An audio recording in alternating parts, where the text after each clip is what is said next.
प्राप्त करते रहे। मैंने अपने भक्त के माध्यम से एक छोटी सी सेवा और भक्तों को बोली थी। मेरे भक्तों ने उस सेवा पे कोई आचार विचार नहीं किए। मेरे भक्तों से यही मैं फिर से आस्था करती हूँ कि मेरी उस सेवा के निर्देश को संपूर्ण करें। मेरी प्रतिमाएं दरबार में लगनी है। मेरी उन प्रतिमाओं को सभी भक्त अपने हाथों से मिलकर उस प्रतिमा को दरबार में लगाएं, क्योंकि मैं सबकी सेवा कौन सी माँ? इस दरबार में लेना चाहती हूँ। मेरी बच्ची रानी रासमणि और परमहंस राजा परमहंस की ठीक है, तस्वीर ठीक है माता जी। राम कृष्ण परमहंस और रानी रासमणि की प्रतिमा मेरे इस दरबार में होनी चाहिए। मेरा दक्षिणेश्वर स्वरूप भी साथ में दरबार में होना चाहिए। मैंने ये छोटी सी सेवा नवरात्रों की अपने भक्तों को दी है। सभी मिलकर इसको संपूर्ण करें। सेवा तो अकेले करने को मैं अपने भक्त को भी बोल सकती हूँ, पर इस सेवा के करने के पीछे कई राज हैं जो मेरे भक्त इस सेवा में मिलकर हिस्सा डालेंगे। उनकी हर मैं रुके गाधी को संपूर्ण करूंगी और उनके यूं ही मन की आस्था को बनाए रखूंगी। उनके हर कार्य को संपूर्ण करूंगी। बच्चों, तुम्हारे लिए एक निर्देश और दे के जा रही हूँ, एक सेवा और दे के जा रही हूँ। मेरे दरबार में आए संपूर्ण बच्चे संगत विनम्र स्वभाव व्यक्ति विनम्र स्वभाव को अपने आचरण में ढालने का प्रयास करें। यह जिह्वा बड़ी कोमल सी चीज है।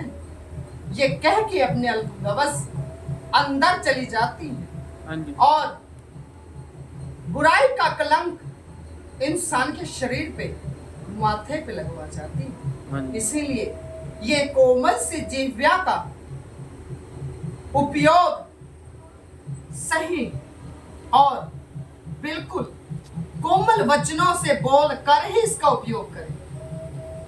विनम्र स्वभाव बनाए रखें। मेरे मंदिर में आने के पश्चात भी करना है और मेरे मंदिर में आने से तब भी करना है। ये नहीं कि माँ ने कहा मेरे मंदिर में प्रवेश कर जब अपने इस जिह्वा का कोमल स्वर निकालें और मेरे मंदिर से बाहर निकलते ही इस जिह्वा के कोमल स्वर को भूल जाए। नहीं बच्चों, अपने स्वभाव को कोमल रखो।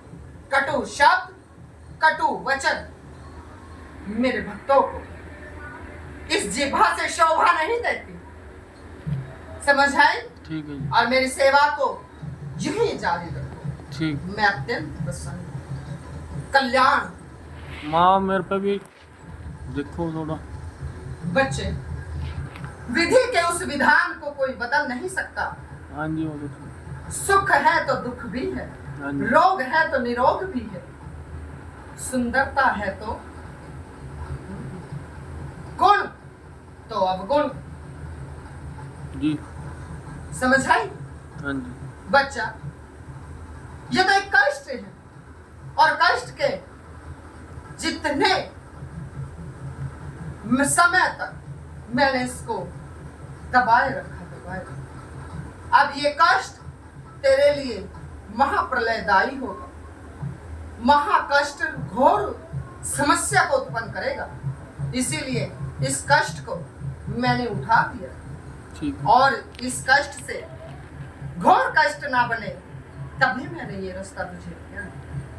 बस माँ साथ करो भी निकट जाए तो बहुत अच्छा है। बहुत मैं परेशान तुझे आशीर्वाद देती हूँ बच्चे, जल्द ही इस समस्या से तू मुक्त हो जाएगा। जय जयकार। मेरा आशीर्वाद सदैव तेरे साथ। कल्याण। और बोल बच्चे, मेरे भक्त काफी ले आए। माँ बच्चे थोड़े बहुत ज्यादा परेशान चल रहे मेरे हैं। बहुत से भक्त आज हाँ मेरे लिए आस्था लगाए बैठे। माँ अब की बार सबकी बहुत परीक्षाएं हो रही हैं। अब परीक्षा उनके लिए जाते हैं जो मेरी परीक्षा में निपुण है और परीक्षा देने के लायक। बच्चों, परीक्षा में सदैव उनकी लेती हूँ माँ आप कांटे पे भी चलाओगे तो कांटे पे भी जो चलेगा। मेरी परीक्षा देने के काबिल है, जिन पे मुझे भरोसा है हाँ कि जी। ये मेरी भक्ति और मेरी शक्ति से इतने निपुण है कि मेरी परीक्षा देते समय इनकी आह भी न निकले। इसीलिए मैं अपने भक्तों की परीक्षा लेती हूँ, ताकि उन्हें एक कड़ी आग में तपा के एक सुंदर आकार दे सकूं। इसीलिए मेरी परीक्षा से घबराना छोड़ दो बच्चों। नहीं माँ तो घबराते नहीं। बच्चों, मैं सदैव तुम्हारे अंग संग रहती हूँ। मन की आंखें खोलो, मन की आंखों से मुझे देखो, अपने श्रद्धा से मुझे देखो। मैं फिर एक माँ हूँ, और अगर तुम मुझे तंत्र मंत्र की शक्ति से देखते हो नहीं तो माँ मैं हम काली। तंत्र मंत्र नहीं देखते, हम तो माँ के अपनी स्वरूप में ममता देखते की आंखों से देखो बच्चों, मैं माँ हूँ। मैं सदैव अपने भक्तों का दुखों का हरण करते आई हूँ। घोर सतयुग द्वापर युग से मैं इस जगत पे कल्याण करती आई। इस कलयुग में पाप घोर अनंत है। इसी कारण मैं आज मेरे नाम पे कलंकित हुआ हूं, मेरे नाम पे कलंक छाया हुआ। इसी कारण मेरे भक्त और मेरे श्रद्धालुओं का मेरे से विश्वास उखड़ता जा रहा है। हाँ माँ बहुत ज्यादा ही परीक्षाएं हो रही हैं। बच्चा, अगर माँ हमारी ले लो शांति है पर संगत की मत लो। तो अशांति भी है। मेरे इस दरबार में वही रुकेगा, वही टिकेगा जो मेरे संपूर्ण परीक्षाओं को पार कर। माँ बस हम तो ये जान रहे भी हमारी पार- परीक्षाएं ले लो पर इन संगतों की छोड़ो। तभी तो मेरे ये बच्चे तो डोल भव से जाते हैं पार माँ। होंगे। मेरे बच्चों को भव से पार करने का मेरे पास यही तो रास्ता है। चलो जैसी माँ आपकी जो इच्छा। मेरे पे कलंक लगाएगा, अब वो तो कलंकी बन के रह जाएगा माँ। जब तक मेरी आज्ञा ना हो तब तक कोई कार्य नहीं। आगे नहीं बढ़ाना। समझ आए बच्चों? मेरे पे विश्वास रखो, विश्वास है माँ, तुम्हारा कल्याण। कभी किसी के विश्वास नहीं होता। अहंकार की ज्योति मत जगाना। नहीं नहीं माँ ऐसा कभी नहीं होता। अहंकार इंसान को दे दो। इनकार तो बड़ों बड़ों को नहीं चला माँ। मेरे समक्ष सब्र, विश्वास, इम्तिहान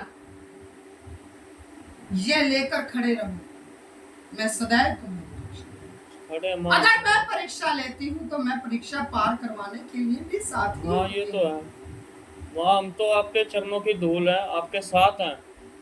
जिधर फूक मारोगे उधर ही उठ जाएंगे हम तो। माँ आपने चलाना जैसे चलाना। माँ हवा का झोंका बच्चों को आंचल से देती है, और बच्चे उसी आंचल में पल बड़े होकर माँ को भूल जाते हैं। बच्चे पूत कपूत सुनी है पर न माता सुने कुमाता। माता कभी कुमाता नहीं, सही बात पूत कपूत हो जाते हैं। हो जाते हैं। पूत कपूत होने के तत्पश्चात माँ की आंचल में आते हैं, तब भी माँ उनसे उफ का शब्द ना पूछकर उन्हें आंचल में संजो लेती है। ये तो बात है। इसीलिए मेरा आंचल सदैव मेरे बच्चों के लिए फैला। पर ध्यान रहे, कोई ऐसी गलती मत करना जो मेरे क्रोध के सैलाब में डूब जाओ। नहीं माँ गलती तो क्या है। बुलाओ बच्चों, मेरे भक्त जितने आई हैं, जो अपना दुख लेके आए आज उनके दुखों का हरण करो। बुलाओ। ठीक है माँ।